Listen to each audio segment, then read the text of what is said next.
The Little Match Girl. It was dreadfully cold. Snow was falling. Soon it would be quite dark.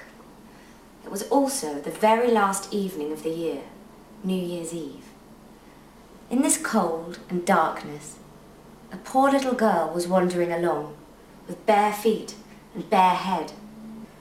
It's true that she had slippers on when she left home, but what good was that? They were great big things, those slippers. They had belonged to her mother.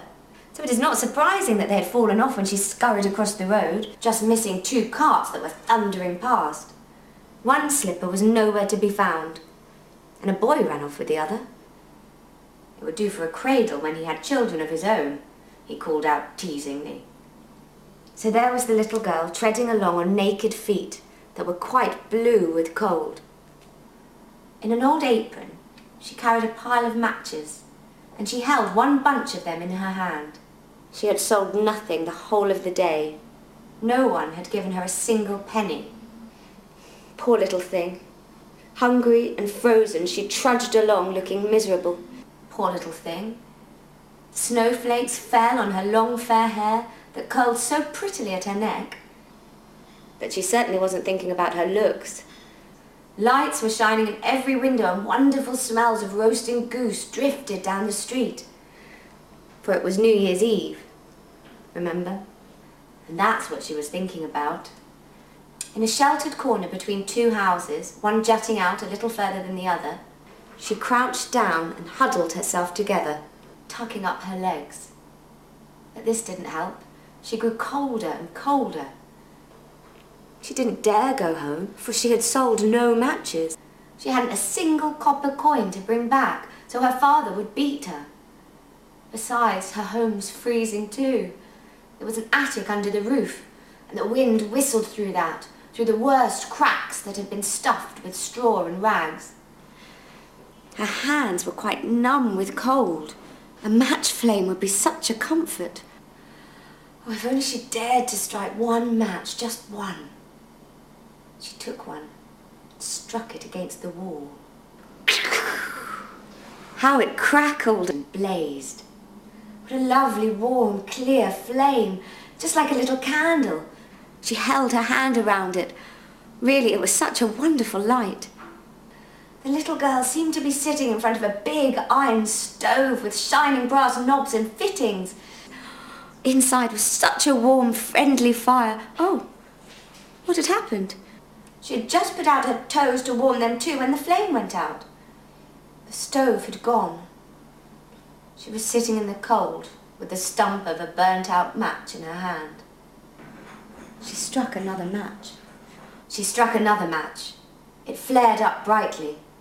Where it shone, the wall became transparent as gauze. She could see right into the room, where the table was laid with a shining, starched white cloth. On it were dishes of finest porcelain. A delicious hot fragrance rose from a roast goose stuffed with prunes and apples. The goose seemed nearer and nearer. She could almost touch it. Then the match went out. All she could see and feel was the cold, unfriendly wall. She struck another. Now she was sitting under the loveliest of Christmas trees, even bigger and more beautifully decorated than the great tree she had seen at Christmas through the glass door of the rich merchant's shop.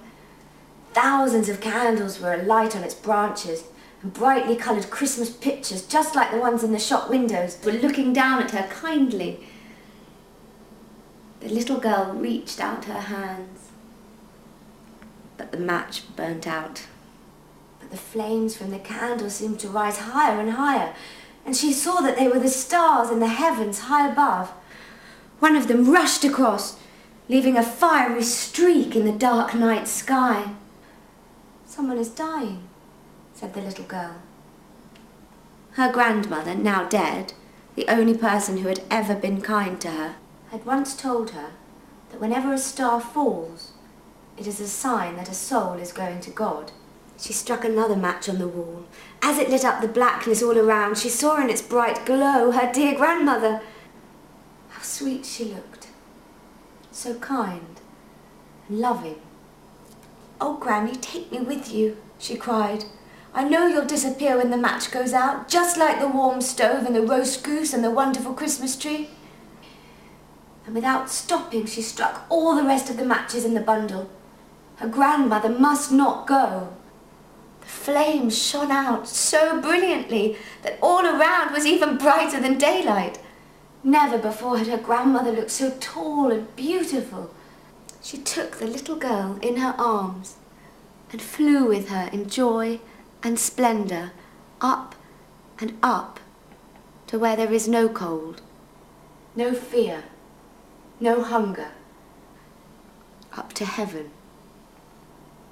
In the cold, early morning, huddled in a corner, there sat the little girl with red cheeks and smiling lips, frozen to death on the last night of the old year. The new year dawned on the little dead body with its lap full of matches. One bundle was burnt out. She was trying to warm herself, people said. No one knew what lovely things she had seen, and how gloriously she had flown with her grandmother into her new year.